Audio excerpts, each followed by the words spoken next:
जो वेश बना करके लोभी, दंभी, कपटी नट से शिष्णोदर को पाले, ये वेशधारी हरि के उर्साले।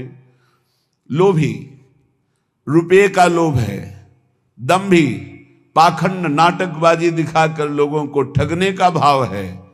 और कपटी, बड़े कपट हैं, अंदर से और कुछ, बाहर से और कुछ।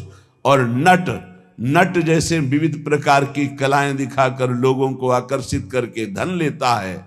ऐसे जो हैं वेश धारण की हुई है, पर दंभ करते हैं, लोभ करते हैं, कपट करते हैं, पाखंड करते हैं, नट सा नाटक दिखाकर लोगों को आकर्षित करते हैं। शिष्णोदर को पालें, शिष्ण कहते हैं जनेन्द्री को, उदर संबंधी रसेंद्री। बोले जो जिभ्या और काम भोग के गुलाम हैं वो भगवान को बहुत दुख देते हैं, क्योंकि भगवत पार्षद वेश धारण करके वो ऐसा करते हैं।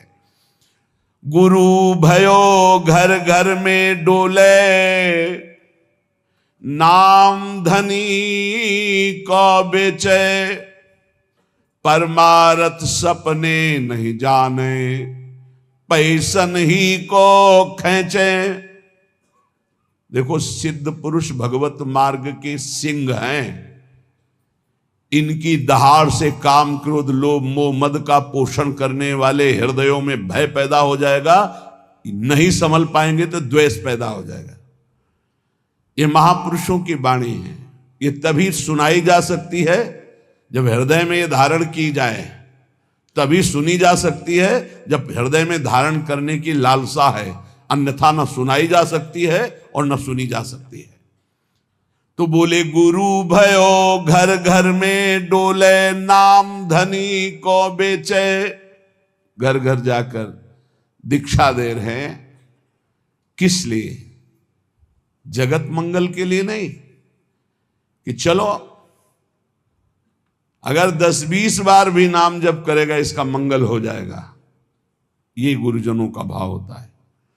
निरंतर भजन तो कोई बिरला ही, जिसके ऊपर अपार हरि की कृपा है, वही परम सुकृतवान, परम पवित्र अंतःकरण वाला निरंतर भजन का अभ्यास। अगर कुछ भी भजन करता है भाव कुभाव अनखालसो, तो नाम जपत मंगल दिस दसो। इसलिए ले भैया कंठी बांध, 10-20 बार भी नाम जप करेगा तो तेरा मंगल हो जाएगा, मेरे हरि का नाम। ऐसा भाव अलग चीज है, ध्यान रखना। गुरु भयो घर घर में डोले, नाम धनी का बेचे, परमारथ सपने नहीं जाने, पैसन ही को खींचे। परमार्थ का स्वप्न में भी ज्ञान नहीं, केवल पैसा कमाने के लिए गुरु मंत्र देना, कंठी बांधना। बोले ऐसे ये वेशधारी हरि के उर्साले, ऐसे वेशधारी भगवान को दुख देते हैं। ऐसे लोग कबहू का वक्ता हुए बन बैठे, कथा भागवत गावे, अर्थ अनर्थ कछु नहीं भासे, पैसन ही को धावे। कथा करने वालों को जानते हो क्या कहा गया है? भूरिदा जना तव कथामृतम तप्त जीवनम, कवि भीरीडितम कलमशापहम, श्रवण मंगलम श्री मुदाततम। परम मंगल करने वाले ये बड़े दानी हैं जो भगवान की चर्चा सुनाते हैं समाज को। कुटिशाह इनके चरणों में प्रणाम है। जो निष्काम भाव सबके हृदयों में भगवान का कृपा प्रसाद उदय हो, श्रवणेंद्री के द्वारा हमारे भगवान की चर्चा सुने और मोहमल पाप का नाश करके भगवत प्राप्ति के मार्ग में अग्रसर हो, इस भाव से जो भगवान की कथा सुनाते भूरिदा जना, वो बहुत बड़े दानी हैं। भगवत चर्चा सुनाने वाला बहुत बड़ा दानी है और उसे हम भगवान से भी अधिक सम्मान करते, क्योंकि वो मेरे प्यारे लाडले प्रीतम की चर्चा सुनाता है। जो प्रीतम की चर्चा सुनाता है, प्रीतम का अद्भुत नाम रूप लीला धाम का सुख प्रदान करता है, वो प्रीतम से भी बढ़कर हमें प्यारा है। एक तो ये, दूसरा ये कि अर्थ अनर्थ कछु नहीं जाने, उनको पता ही नहीं है कि इस श्लोक का वास्तविक अर्थ क्या है, खुद पता नहीं है। कभी कभी ऐसे लोग वक्ता होकर के बन बैठते हैं, भगवान की कथा का अर्थ का अनर्थ करते रहते हैं। इनको अर्थ अनर्थ से कोई मतलब नहीं, पैसा नहीं को धामे। बात ध्यान रखना। एक है भगवत कथा करने वाले भूरिदा जना, जो जगत मंगल करने के लिए भगवान की चर्चा करते हैं। हम भगवान की चर्चा कर रहे हैं भगवान की प्रसन्नता के लिए, जगत मंगल के लिए, तो वो कैसे हैं? बोले भूरिदा जना। हमारा मार्ग प्रशस्त हो रहा है अध्यात्म का, परमार्थ का। और परमार्थ का जब मार्ग प्रशस्त हो रहा है तो स्वार्थ की पूर्ति तो जगन नियंता भगवान कह रहे योगक्षेमम भाम्यम, अपने आप पूर्ण करते हैं। हमें उसकी चाह करने की जरूरत नहीं। लेकिन जिनको ना भगवान से मतलब, ना भगवान के प्रेम से मतलब, केवल अपने स्वार्थ की पूर्ति से मतलब, भगवत रसिक जी उनको ताड़ना दे रहे कठोर शब्द में, कह रहे कबहू कवक्ता होए बनी बैठे, कथा भागवत गावे, वो अर्थ अनर्थ कछु नहीं भासे, पैसन ही को धामे। कोई अर्थ से मतलब नहीं कि भागवत क्या कह रहे हैं, अनर्थकारी वचन, जो मनावे सो बोले, केवल पैसा, केवल पैसा। तो बोले क्या हुआ? बोले वेशधारी हरि के उर्साले, ये भगवान के हृदय को दुख प्रदान करने वाले, ये चोट पहुंचाते हैं। भगवान के दासत्व का स्वरूप धारण करके उल्टा मार्ग ग्रहण करना।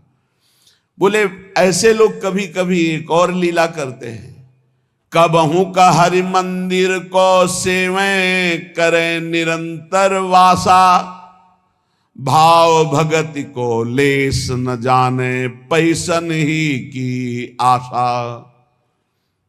जो भगवान की सेवा करते हैं, एक एक सेवा का बहुत बड़ा महत्व है। पीछे जो रोज सत्संग सुनते हैं, काफी समय पहले चर्चा हुई थी कि जो प्रिया प्रीतम की सेवा करते हैं उनकी समानता पूरे विश्व की परिक्रमा करके अमुक अमुक यज्ञ, अमुक अमुक दान, ये 16वीं कला के बराबर नहीं। जो भगवत सेवा करते हैं उनकी समानता नहीं कर सकता कोई, दान पुण्य तपस्या उसकी बराबरी नहीं कर सकता। जो प्रभु को चंवर कर रहे हैं, प्रभु को व्यजन कर रहे हैं, प्रभु को स्नान करा रहे हैं, प्रभु को एक एक फूल का श्रृंगार कर रहे हैं, धन्य है उनका जीवन जो भगवान की सेवा में। इसी सेवा पद्धति के बल से अम्बरीश जी ने वो पदवी हासिल की थी कि भगवान के दरबार में अम्बरीश जी की चर्चा हो रही थी कि इस समय मृत्युलोक में सर्वश्रेष्ठ महापुरुष अम्बरीश जी महाभागवत, क्योंकि वो अपने हाथ से मार्जन करते थे, पोछा लगाते थे, सोहनी लगाते थे, चक्रवर्ती सम्राट होते। भगवत सेवा कोई साधारण बात नहीं। यहां क्या कह रहे हैं? कबहू का हरि मंदिर को सेवें, कभी भगवान के मंदिर में वास करते हैं, भगवान का श्रृंगार करते हैं और भाव रखते हैं कि लोग आएंगे, पैसा का ही लक्ष्य।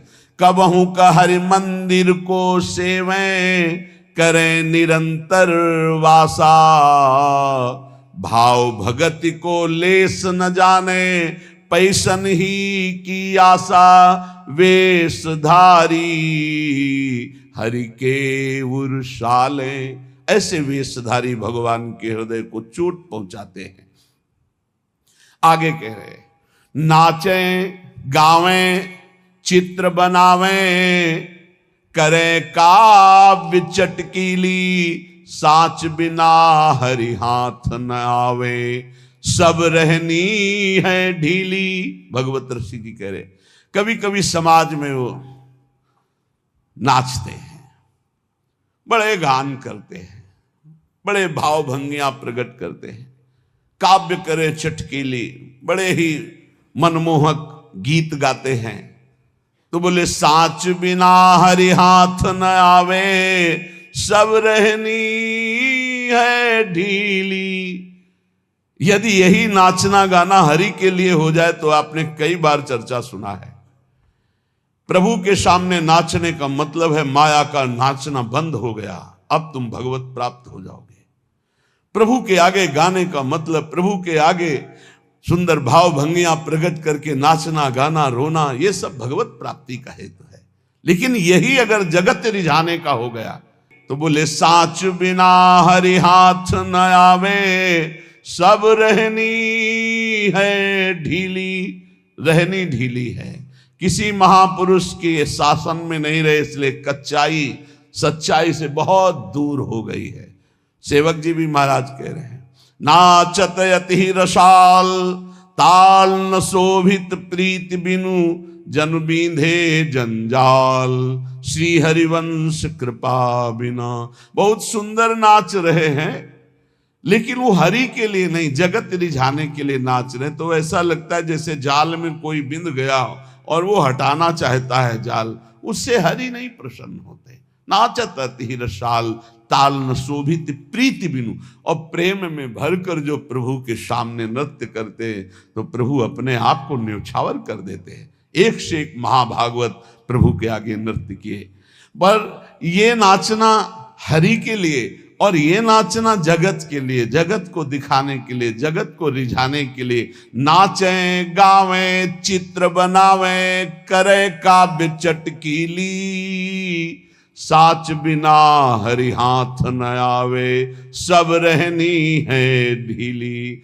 इसलिए बिन विवेक वैराग्य भक्ति बिनु, सत्य नए को मानो, भगवत विमुख कपट चतुराई, सो पाखंड नहीं जानो। यदि विवेक नहीं, वैराग्य नहीं, भक्ति नहीं तो सब पाखंड है, नाटक है। स्वांतर भाव विरोधिनी, एक तो काम क्रोध लोभ मोह मद मत्सर, और दूसरे ये जब हम परमार्थ में चलते हैं तो ये दंभ पाखंड बनावटीपना, ये हमें अंतर्भाव से विमुख कर देता है, ये बहिर्मुख करके भगवत विमुख कर देता है। इसलिए श्रीपाद प्रबोधानंद जी महाराज कह रहे हैं, स्वांतर भाव विरोधिनी व्यवहृति सर्वासनिस्त्यज्यताम। फिर ध्यान दीजिए, कोई भी दोष त्यागने के लिए धीरे धीरे उपाय कीजिए। जैसे आपको कोई व्यसन छोड़ना है तो 15 दिन ले लिए, 1 महीना ले लिए, अब 1 महीने में अभ्यास के द्वारा उसे छोड़ दो, और जहां छोड़ दो फिर जिंदगी में दोबारा उसे स्वीकार मत करो। शनै त्यज्यताम, धीरे धीरे विषयों का त्याग करें। ये सहसा जो ना आज ये कसम वो कसम वो कसम, 10 दिन में सब भूल गए फिर वैसे चलने लगे, ऐसे नहीं चला जाता। बहुत ठोस कदम उठाते, धीरे धीरे धीरे धीरे, अरुचि पूर्वक, विषयों में अरुचि आ जाए, एक एक कदम धीरे से सुदृढ़ बढ़ाते हुए आगे चले जाओ। स्वांतश्चिंतित तत्वमेव सततम सर्वत्र संधीयताम। अंतर में जो हमारा चिंतनीय तत्व है, सी प्रिया प्रीतम जो, तो सततम सर्वत्र संधीयताम, जिधर देखो उधर उनको देखने की वृत्ति लाओ। चिद चिद लक्षणम सर्वम राधा कृष्णमयम जगत। अरे इसके भी हृदय में प्रिया प्रीतम है, इसके भी हृदय में प्रिया प्रीतम, जो सामने आवे इसके भी हृदय में प्रिया प्रीतम है। स्वांत ये सिद्ध होने के लिए अत्यंत आवश्यक है। स्वांतर भाव विरोधनी व्यवहृति सर्वासनिस्त्यज्यताम। अंतर्भाव में जो हमें गुरुदेव ने भाव देह की प्राप्ति के लिए मंत्र दिया, उपासना दी, भाव दिया, उसके विपरीत व्यवहारों का त्याग करना है। हम बिके हुए हैं, हमारा स्वतंत्र जीवन नहीं है। हम इष्ट और गुरु के बिके हुए हैं। हमको वही व्यवहार करना है जो इष्ट गुरु की प्रसन्नता का हेतु हो। उसके विपरीत हमारे में जो जो दोष हैं, हम धीरे धीरे उनका त्याग कर रहे हैं। धीरे धीरे हम ऊपर उठते जा रहे हैं, ऐसी भावना से चले। और स्वांतश्चिंतित तत्वमेव सततम सर्वत्र संधीयताम, जो हमारा उपास्य देव है वो सब में विराजमान है, ऐसा भाव कीजिए। सिय राम मैं सब जग जानी, करो प्रणाम जोरी जुग पानी। गोस्वामी तुलसीदास जी, भगवान शंकर जी कह रहे, चिद चिद लक्षणम सर्वम राधा कृष्णमयम जगत, चेतन अचेतन सब में राधा कृष्ण विराजमान है।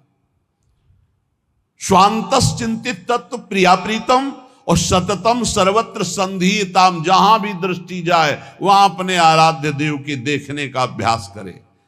तदभावे क्षणतः सदा स्थिर चरेन्यादृक् तिरोभाव्यताम, जब आप सर्वत्र अपने प्रभु को देखेंगे तो उपासना में प्रथम आपको पहले जड़ चैतन्य देखेगा, फिर इष्ट भाव, और जब सिद्धावस्था आती है तो जड़ चैतन्य कछु नहीं दिखत, जित दीखत तित श्याम खड़े, ब्यूहल बिकल संभार न तन की, घूमत नैना रूप भरे। जिधर देखता है पुनः प्रीतम, न जड़ न चैतन्य। तो बोले तदभावे क्षणतः सदा स्थिर चरेन्यादृक् तिरोभाव्यता।